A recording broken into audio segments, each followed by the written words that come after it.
These are some of the pillars that government thought, okay, I'm having a budget. What is it I'm looking at?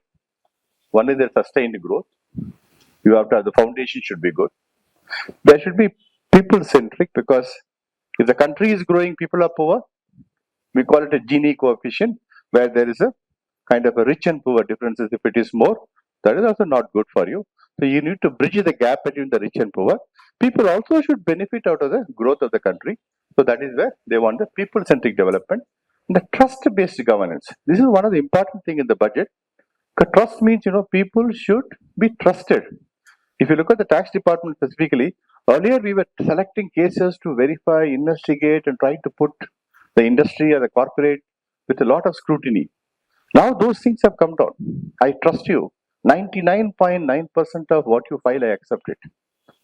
So to that extent, like customs, this budget, there are a lot of measures that have come in there to make sure the customs procedures have been simplified to an extent that whatever you bring, you walk through the green channel. I'm not going to look at it. I think you do the online filing, I will accept it. So to that extent, government is not distrusting the people, but specifically the industry or the public, and they are creating environment of a trust-based governance. Then the ease of doing business, that is one of the areas where everybody has been complaining. So much of licensing, so much of license raj, that has been the bane in as far as India is concerned.